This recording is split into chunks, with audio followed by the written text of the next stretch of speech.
चलते हैं श्रीमद् भागवत महापुराण। भगवान सच्चिदानंद श्री कृष्णचंद्र जी विविध लीलाएं करके अपने जनों को सुख पहुंचा रहे हैं और विविध लीलाएं जो भगवान ने की उनके गायन श्रवण मात्र से अंतःकरण पवित्र होकर भगवान में अनुराग हो जाता है। कल आपने श्रवण किया, कंस ने केशी नामक दैत्य को भेजा कि जाओ श्री कृष्ण बलराम को मार दो। बहुतों को भेजा, भगवान ने परम पद उनको प्रदान किया, इसलिए उसको विश्वास नहीं था कि केसी मार पाएगा। तुरंत अक्रूर जी को बुलाया और हाथ पे हाथ रख के कहा, अक्रूर जी आप हमारे आत्मीय हैं, परम मित्र हैं, तुम किसी भी बहाने से कि मथुरा का बहुत श्रृंगार किया गया है और सुंदर धनुष यज्ञ है, बहुत सुंदर सुंदर देखने योग्य है, आप उनको फुसला कर ले आओ श्री कृष्ण बलराम को। और मारने के लिए कुलिया पेड़ हाथी प्रथम द्वार पर, फिर अखाड़ा खुदवा रखा था, मुष्टिक चाणूर आदि को आदेश दे दिया, आते ही उनको मार डालना। हर समय श्री कृष्ण चिंतन उसका होता था भय से, इतना भयभीत हो गया था कि हर समय कृष्णाकार वृत्ति उसकी रहती। धन्य है ऐसा भय भी, बलिहारी ऐसे भय की जो भगवत चिंतन में लगा दे। तो कंस का भेजा हुआ केशी नामक दैत्य आया, उसने घोड़े का रूप, जो केशी घाट अपने वृंदावन में है वहीं उसका उद्धार हुआ, घोड़े का रूप रख करके दौड़ता हुआ आया। वो अपनी टापों से ब्रजभूमि को खोदता रहा था, बड़ा विशाल काय था, गर्दन जब ऐसे घुमाता बाल छितराते तो बड़ा भयावह दिखाई देता। हिनहिनाहट से पूरा ब्रज कांप गया, बड़ी बड़ी आंखें, मुंह क्या था मानो किसी वृक्ष का बड़ा भारी खोड़र हो, उसे देखने से ही डर लग रहा था। बड़ी मोटी गर्दन, शरीर विशाल, काली काली बादल की घटा सी, उसमें जो बाल गर्दन में थे, उसकी नियत में श्री कृष्ण को मारने का पाप था, मैं श्री कृष्ण को मारूंगा। वो ऐसा करना चाहता था कि जिससे उसके स्वामी कंस प्रसन्न हो जाए, मानो भूकंप आ गया हो, ऐसे वेग से वो ब्रज में आया। तम त्राशयन्तम भगवान स्वगोकुलम तद्धेसितैर्बाल विघूर्णिताम्बुदम आत्मानमाजौ मृगयन्तमग्रणी रूपाहयत्स व्यनदन मृगेन्दवत्। भगवान श्री कृष्ण ने उसकी हिनहिनाहट सुनी और देखा हमारे ब्रजवासी जन भयभीत हो रहे। वो ऐसे पूंछ घुमा रहा था मानो बादलों को तितर बितर कर रहा हो, और वो श्री कृष्ण को खोज रहा था। भगवान समझ गए केशी नामक दैत्य है, कंस के द्वारा भेजा गया है। भगवान स्वयं उसके सामने आ गए, सिंह के समान गरज कर ललकारा।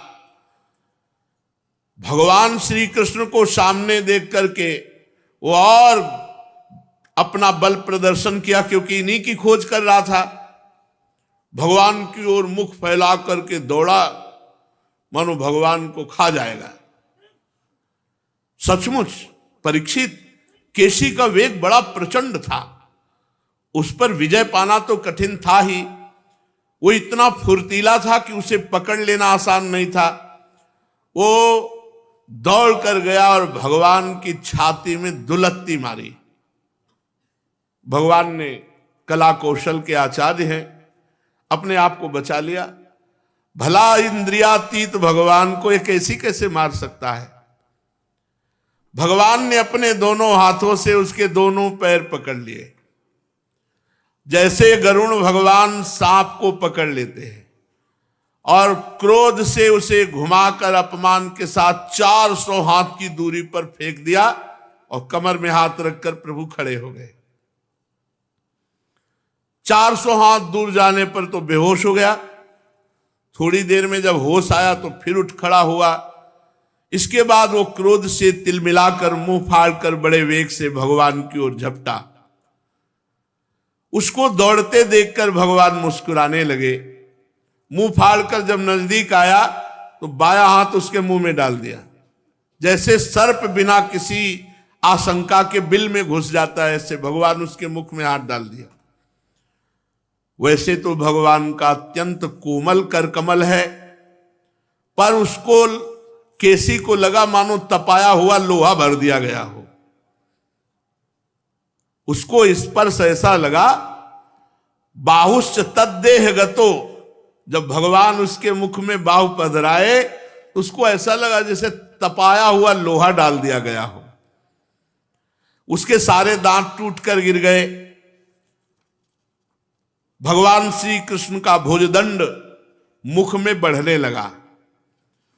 अब अचिंत शक्ति भगवान श्री कृष्ण का हाथ इतना बड़ा कि बिल्कुल फिट हो गया, सांस आने जाने का रास्ता ही नहीं रहा।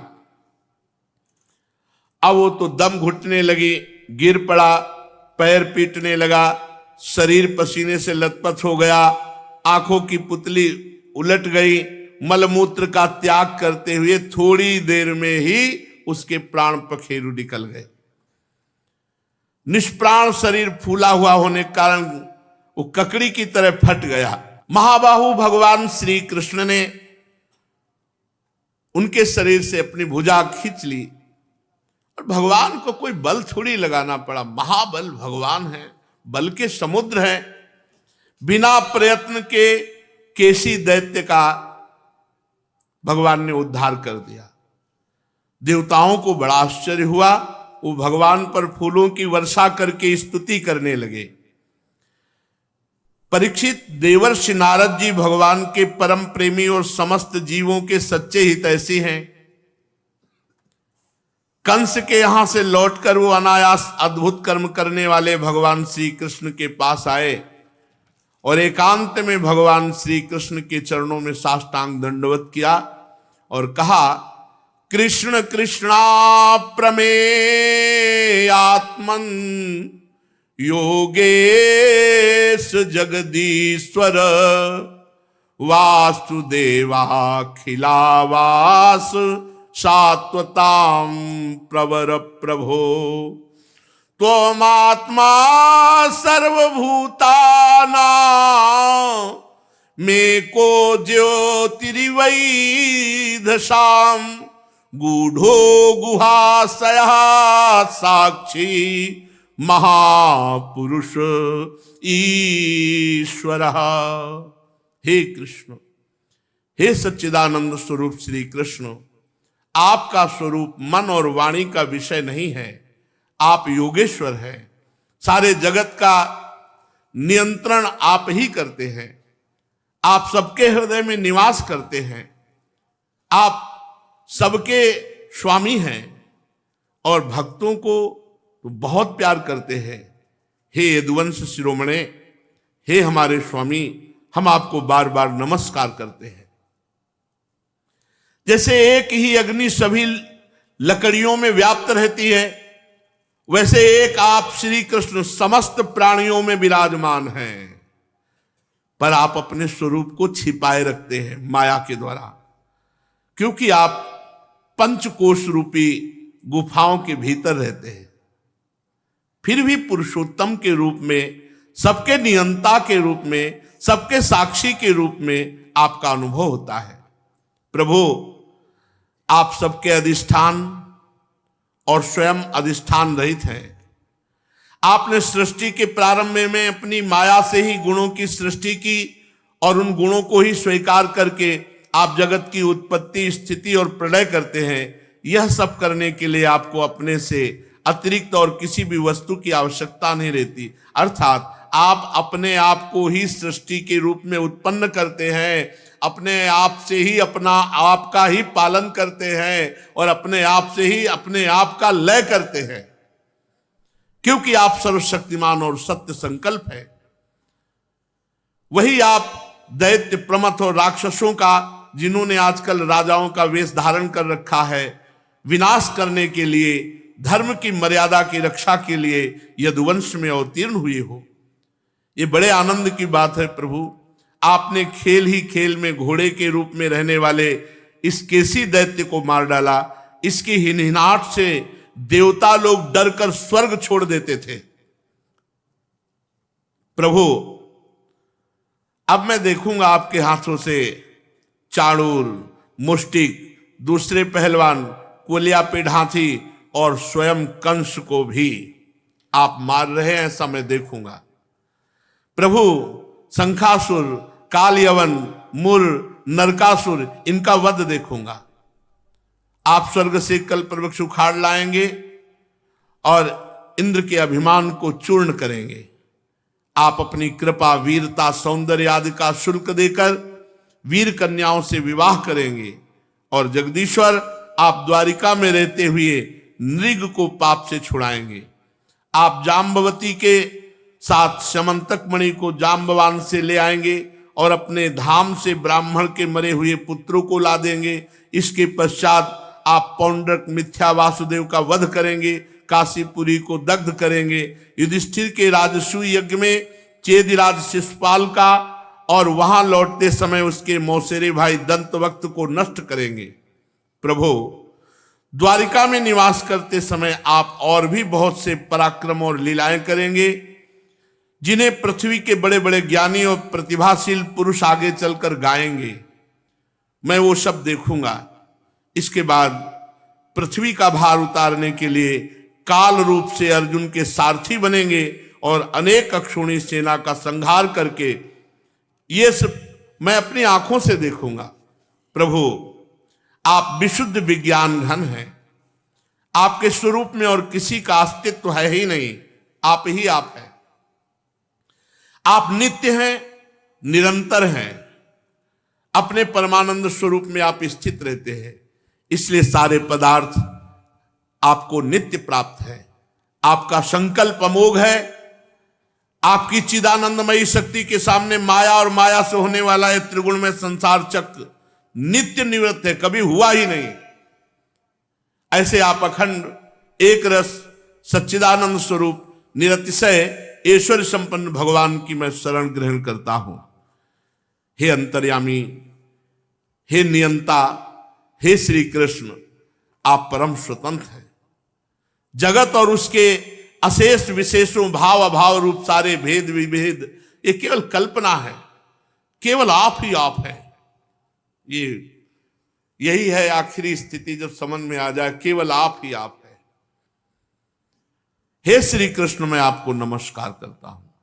श्री सुखदेव जी महाराज कहते हैं, परीक्षित, भगवान के परम प्रेमी भक्त देव ऋषि नारद जी ने जब इस प्रकार भगवान की स्तुति और प्रणाम किया, भगवान के दर्शनों के आह्लाद से नारद जी का रोम रोम खिल उठा। तदनंतर भगवान की परिक्रमा करके साष्टांग दंडवत करके उनकी आज्ञा प्राप्त करके देवर्षि नारद चले गए। इधर भगवान श्री कृष्ण केसी को मार करके उद्धार किया। प्रेमी एवं प्रसन्न चित्त ग्वाल बालों के साथ पूर्ववत गौवें चराने लगे, ब्रजवासियों को परमानंद वितरण करने लगे। एक समय सब ग्वाल बाल पहाड़ की चोटियों पर गाय आदि को चरा रहे थे। कुछ चोर और कुछ रक्षक बनकर छिपने और छिपाने का लुका लुकी का खेल खेल रहे थे। कुछ ग्वाल बाल चोर बन जाते, कुछ रक्षक बन जाते, कुछ भेड़ बन जाते, ऐसे निर्भय होकर खेल रहे थे। उसी समय व्योमासुर नाम का जो मायासुर का पुत्र था, वो ग्वाल का वेश धारण करके आया। उसने विचार किया कैसे इनको मारे, श्री कृष्ण और बलराम को।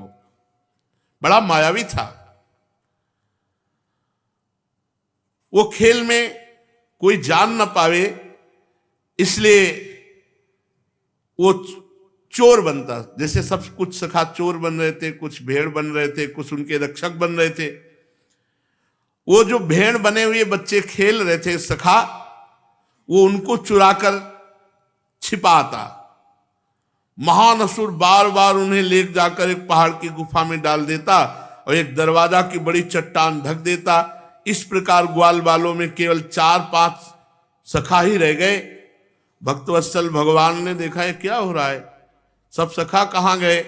जिस समय वो ग्वाल बालों को लिए जा रहा था, उसी समय जैसे सिंह भेड़ियों को दबोच ले, उसी प्रकार उसे धर दबोचा। व्योमासुर बड़ा बली था, उसने पहाड़ के समान अपना असली रूप प्रकट कर दिया और चाहा कि अपने को छुड़ा ले, परंतु भगवान श्री कृष्ण की पकड़ से वो कैसे छूट सकता था।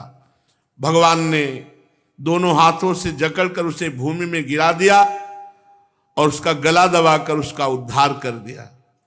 विमान पर चढ़कर देवता लोग पुष्पों की वर्षा करने लगे। फिर भगवान श्री कृष्ण ने गुफा के द्वार पर लगे हुए चट्टानों के पिहान को तोड़ डाला और अपने सखाओं को संकटपूर्ण स्थान से निकाल लिया। बड़े बड़े देवताजन भगवान की स्तुति करने लगे। केशी और व्योमासुर का वध हुआ। कंस ने अक्रूर जी को भेजा था, तो महामती अक्रूर जी पूरी रात नींद नहीं आई। कभी ऐसा चिंतन करते कि श्री कृष्ण और बलराम को लाकर यहां मैं उनको संकट में तो नहीं फंसा दूंगा। नहीं नहीं, भगवान को कौन सा संकट, मैं उनको प्रेम से लाऊंगा। किसी की ताकत नहीं कि उनको संकट में डाल सके, पर कहीं ऐसा ना हो जाए। वो पूरी रात नहीं सोए और दूसरा चिंतन चलता कि अहो भाग्य, मैं आज सुबह जाऊंगा और भगवान के दर्शन पाऊंगा। ओहो भाग्य, दो प्रकार का चिंतन। कभी एक भयावह चिंतन आता, अतिशय प्रीति में संदेह जागृत हो जाता है। अधिक प्रीति मन भा संदेहा, कि कहीं मैं निमित्त तो नहीं बन जाऊंगा प्रभु को दुख पहुंचाने का। मैं उनको ला रहा हूं और कंस कहीं कोई अहित कर दे। एक ये चिंतन चलता, एक ये चिंतन चलता, अहो भाग्य, मैं भगवान के दर्शन पाऊंगा। पूरी रात नींद नहीं आई। प्रातः काल होते ही रथ पर सवार हुए और जहां श्री कृष्ण बलराम थे उधर चल पड़े।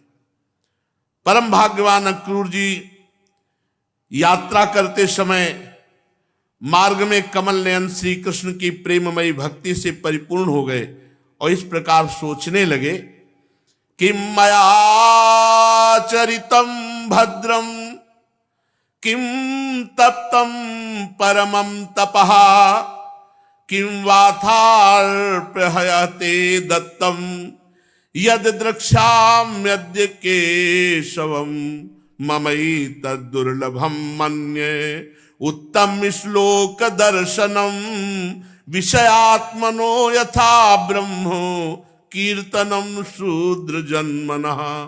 मैंने ऐसा कौन सा शुभ कर्म किया, कौन सी श्रेष्ठ तपस्या की।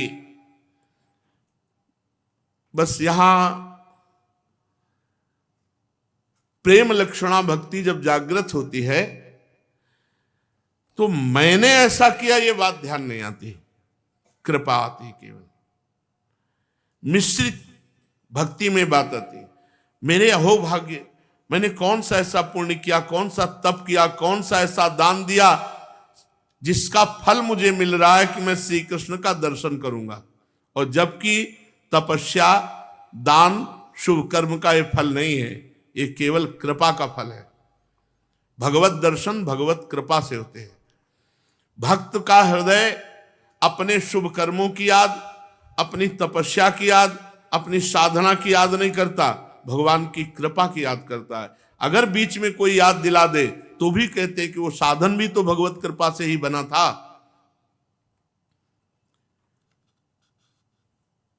फिर एकदम भाव बदला, कृपा ने क्षेत्र बदला चिंतन का।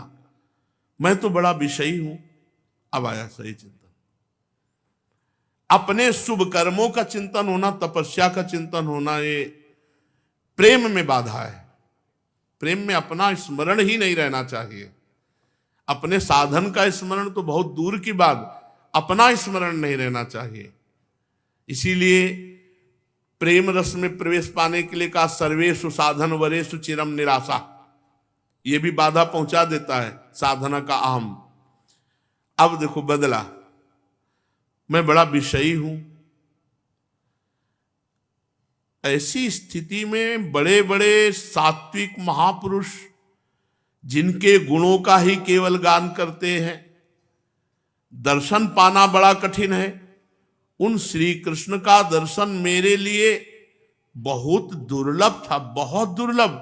ये सुलभ कैसे हो गया? इसका मतलब भगवान की मुझ अधम पर कृपा। ये बात आ गई अब सही, तभी प्रेम का रसास्वादन होगा। ओहो, ये तो कृपा हो गई श्री कृष्ण की। ये सही चिंतन चल रहा। मैवम ममाधमस्यापि स्यादेवाच्युत दर्शनम। मुझ अधमा अधम को भगवान का दर्शन। पहला चिंतन क्या हुआ? कौन सा तप किया, कौन सा पुण्य किया, कौन सा दान किया, कौन सी साधना की जिसके फल में श्री कृष्ण। नहीं, तुरंत बदला चिंतन। और मैं अधम, मैं विषयी, भला मुझको श्री कृष्ण का दर्शन। ये तो कृपा है। जैसे नदी में बहते हुए तिनके कभी कभी लहरों के द्वारा किनारे लग जाते हैं, तिनके का कोई बल नहीं कि वो तैर कर किनारे आया है। ऐसे ही भगवान की कृपा प्रवाह में इस संसार से अलग होकर आज मैं भगवत साक्षात्कार करूंगा अवश्य ही। ममाद्या मंगलम नष्टम फलवाश्चैव में भवः। आज मेरे सारे अमंगल नष्ट हो गए, क्योंकि आज मैं भगवान के धाम जा रहा हूं, भगवान के दर्शन करूंगा। आज मेरा जन्म सफल हो गया।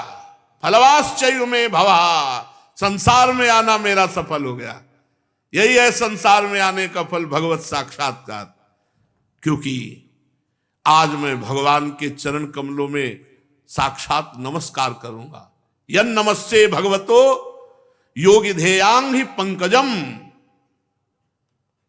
ओहो, पहले तो मैं सोच रहा था कि कंस ने मुझे छल पूर्वक भेजा है, पर आज मुझे लग रहा है कि कंस ने मेरे ऊपर कृपा की है। कंस के भेजने से ही तो मैं परब्रह्म परमात्म तत्व स्वरूप भगवान श्री कृष्ण के चरण कमलों का दर्शन पाऊंगा। जिनके नखमंडल की कांति का ध्यान करके पहले युगों के ऋषि महर्षि इस अज्ञान रूप अपार अंधकार राशि को पार कर चुके, वही भगवान अवतार ग्रहण किए हुए हैं कृष्ण रूप में। आज मैं उनका दर्शन पाऊंगा। यदर्चितम ब्रह्म भवादिभिः सुरैः श्रिया च देव्या मुनिभिः ससात्वतैः गोचारणायानुचरैः शरद्वने यद्गोपिकानां कुचकुंकुमांकितम्।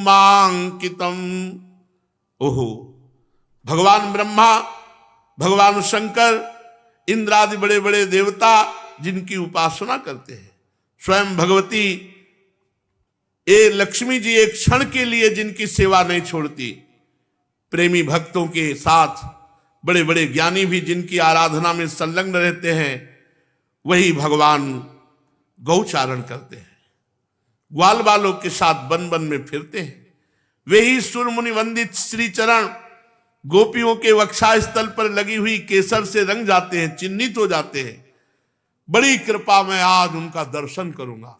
अक्रूर जी का चिंतन चल रहा है और रथ चल रहा है वृंदावन की तरफ। मरकतमणि के समान सुस्निग्ध कांतिमान, ओहो, उनके कितने कोमल कपोल हैं।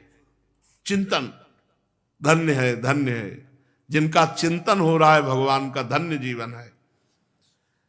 तोते के ठोर के समान नुकीली नासिका, ओहो, ओठों पर मंद मंद मुस्कान, प्रेम भरी चितवन, कमल से कोमल रत्नारे लोचन, कपोलों पर घुंघराली अलके लटक रही।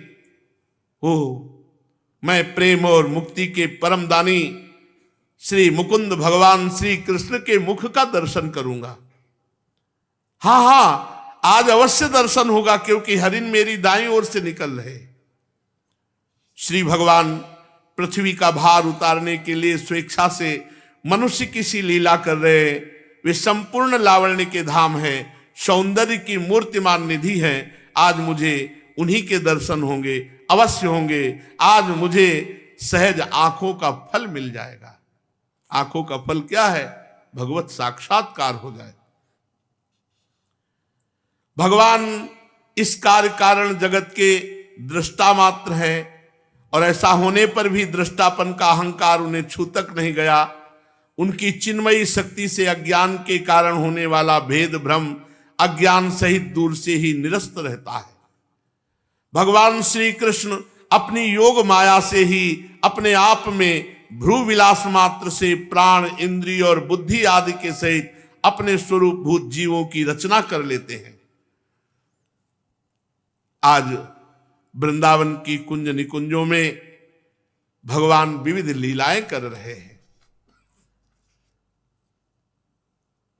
जो भगवान का नाम गुण कीर्तन करता है उसके सारे पाप नष्ट हो जाते हैं। ये बात पकड़ लो, कलिकाल है और कोई साधन नहीं। भगवान की लीला कथा सुनना, भगवान का नाम कीर्तन करना, भगवान का नाम जप करना, जो बन जाए भगवान की सेवा पूजा, इसी से भगवत प्राप्ति है।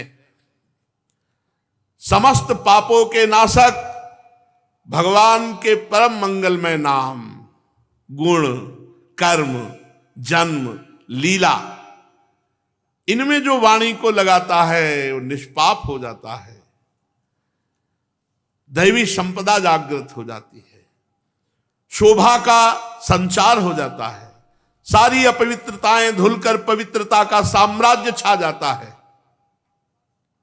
परंतु जिसकी वाणी से भगवान के गुण, लीला और जन्म की कथाएं नहीं गाई जाती, वह तो मुर्दों को ही शोभित करने वाली वाणी होती है, होने पर भी नहीं के समान व्यर्थ है।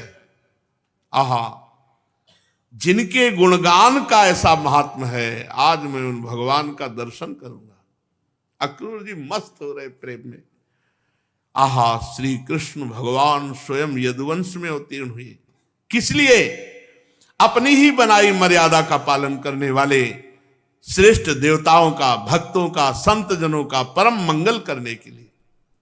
वे ही परमेश्वरशाली भगवान ब्रज में निवास कर रहे हैं और ब्रज से संपूर्ण विश्व का यश विस्तार कर रहे हैं।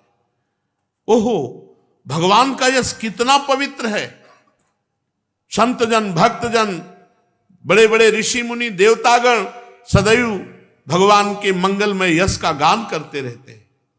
इसमें संदेह नहीं कि आज मैं उन्हें देखूंगा। थोड़ी थोड़ी देर में कितनी पुलकन हो रही। ओह, इसमें संदेह नहीं कि आज मैं भगवान का दर्शन करूंगा। बड़े बड़े संत महात्मा, बड़े बड़े लोकपाल जिनके आश्रित हैं, उन सबके परम गुरु, परम रूप सौंदर्यशाली, तीनों लोकों के मन को मोह लेने वाले, आज भगवान का मैं दर्शन करूंगा। जो नेत्र वाले हैं उनके लिए आनंद की चरम सीमा, रस की चरम सीमा यही है कि इन नेत्रों से भगवान को निरख लिया जाए। स्वयं लक्ष्मी जी भी जो सौंदर्य की अधीश्वरी हैं, भगवान के दर्शन के लिए ललचाती रहती है। दर्शन पाते हुए भी दर्शन की भूख बढ़ती जाती है। हाँ, उन्हीं को मैं आज अवश्य देखूंगा, आज दर्शन करूंगा, क्योंकि आज मेरा वो मंगल प्रभात है। अनंत जन्मों में ऐसा प्रभात नहीं हुआ। आज मुझे बहुत सकून हो रहे हैं। मन अति हरस जनावन ते ही, आज देखी हो परम स्नेही। परम स्नेही यही, अनंत जन्म व्यतीत हो गए जिनसे बिछड़े ही, आज उनसे मिलूंगा। हाँ, तो जब मैं उन्हें देखूंगा, चिंतन देखो, चिंतन कितना बढ़िया चल रहा है। जब मैं उन्हें देखूंगा तब सर्वश्रेष्ठ पुरुष बलराम और श्री कृष्ण के चरणों में मैं तो कूद जाऊंगा, तुरंत उनके चरण पकड़ के लौट जाऊंगा। उनके चरण पकड़ लूंगा, बहुत देर तो छोड़ूंगा नहीं। ओह, मानो अक्रूर जी को चरणों का स्पर्श प्राप्त हो रहा है भाव में। ओह, कितने सुकुमार चरण हैं, ओहो कितने दुर्लभ चरणारविंद हैं। बड़े बड़े योगी यति आत्म साक्षात्कार के लिए मन ही मन अपने हृदय में इन्हीं चरणों की धारणा करते हैं। मैं तो उन्हें प्रत्यक्ष पा जाऊंगा, धारणा ध्यान की बात थोड़ी है। मैं तो प्रत्यक्ष पाऊंगा, लौट जाऊंगा उनके चरणों में। और जब उनके चरणों में लौटूंगा कितना आनंद होगा। फिर एक एक सखा के चरणों में लौट जाऊंगा, उनकी चरण वंदना करूंगा। मेरे अहो भाग्य, अपार कृपा हम पर आज। और जब मैं उनके चरणों में गिरूंगा तब वो अपना करकमल मेरे सिर पर रख देंगे। ओहो, उनका करकमल तो सदैव अभयदान करने वाला है। अभयद भुज दंड मूल। काल रूपी सांप के भय से अत्यंत घबराकर जो भगवान की शरण में आ जाते हैं, भगवान उन्हें निर्भय कर देते। वही निर्भय कर कमल हमारे माथे पर रखेंगे। देवराज इंद्र, दैत्यराज बलि उन्हीं भगवान के कर कमलों की पूजा भेंट समर्पित करते रहते हैं। तीनों लोकों का प्रभुत्व भगवान की कृपा कोर से ही इंद्र को मिला है। भगवान के उन्हीं कर कमलों ने, जिनसे दिव्य कमल की सी सुगंध आया करती। अक्रूर जी को भावना में भगवान के श्री कर कमल की सुगंध का भी अनुभव हो रहा है। जैसे चरण कमल सुकोमल का अनुभव हुआ भाव देश में, ऐसे सुगंध का अनुभव हो रहा। कितनी सौरभ है भगवान के श्री कर कमल में। इसी कर कमल को रासलीला के समय ब्रज युवतियों के गलबैया डाली, जिससे उनको कभी थकान महसूस नहीं हुई। मैं कंस का दूत हूं, मैं उनके भेजने से उनके पास जा रहा हूं, कहीं वो मुझे शत्रु तो नहीं मान लेंगे। मैं ये सब सोच रहा हूं और इसके बिल्कुल उल्टा हो कि अरे कंस का भेजा हुआ या क्रूर जो है, ये जैसे औरों को कंस ने भेजा तो वैसे ही मुझे शत्रु तो नहीं मान लेंगे। अरे राम राम राम, मैं ऐसा क्या चिंतन करने लगा। वो चिंतने में डूबे। आप समझो मथुरा कितनी दूर है वृंदावन से। शाम के आप आए थे, शाम के। राम राम, ऐसा कदापि नहीं चिंतन करना चाहिए, क्योंकि श्री कृष्ण निर्विकार हैं। श्री कृष्ण अंतर्यामी, सबके हृदय की जानते हैं। श्री कृष्ण सम है, अच्युत है, सारे विश्व के साक्षी हैं। वे चित्त के बाहर भी हैं, चित्त के भीतर भी हैं। वे क्षेत्रज्ञ रूप से स्थित होकर अंतःकरण की एक एक चेष्टा को निर्मल ज्ञान के द्वारा देखते रहते हैं। नहीं नहीं, मुझे ऐसी शंका नहीं करनी चाहिए। हां, तो अवश्य मैं उनके चरणों में गिरूंगा और फिर विनीत भाव से हाथ जोड़कर खड़ा हो जाऊंगा। तब वो मुस्कुराते हुए दया भरी स्निग्ध दृष्टि से मेरी ओर देखेंगे। जहां वो मेरी ओर देखेंगे उसी समय मेरे जन्म जन्म के समस्त अशुभ संस्कार उसी क्षण नष्ट हो जाएंगे और मैं निस्संग होकर सदा के लिए परमानंद में मग्न हो जाऊंगा। मैं उनके कुटुंब का हूं, उनका अत्यंत हित चाहता हूं और उनके सिवा मेरा आराध्य देव भी कोई नहीं है।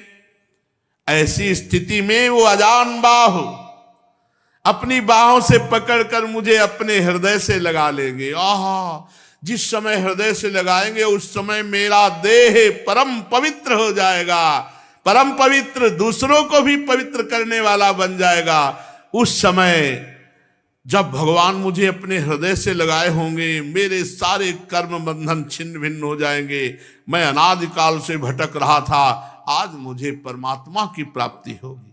हाँ, तो कह रहा था जब वो मेरा आलिंगन करेंगे और मैं हाथ जोड़कर सिर झुकाकर फिर खड़ा हो जाऊंगा, तब वो मुझसे कहेंगे चाचा क्रूर जी, जब मुझे ऐसा संबोधन करेंगे तो उनके अमृत में शब्द मेरे कानों में जाएंगे। कितना अपार सुख होगा जब वो कहेंगे चाचा अक्रूर जी, मेरा जीवन सफल हो गया।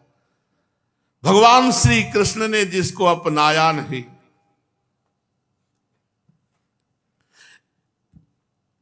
जिसे आदर नहीं दिया, उसका जन्म धिक्कार, उसका जीवन धिक्कार। मनुष्य जन्म की सार्थकता है, हमारे भगवान है, भगवान के हम है, ये बात हृदय में आ जाए। नहीं तो अक्रूर जी महाराज कह रहे हैं, भगवान श्री कृष्ण ने जिसको अपनाया नहीं, जिसे आदर नहीं दिया, उसके जन्म को धिक्कार, उसके जीवन को धिक्कार। वो जन्म किस काम का? तदा वयम जन्म भृतो महीयसा नैवा धृतो यो धिक मुष्य जन्म तक।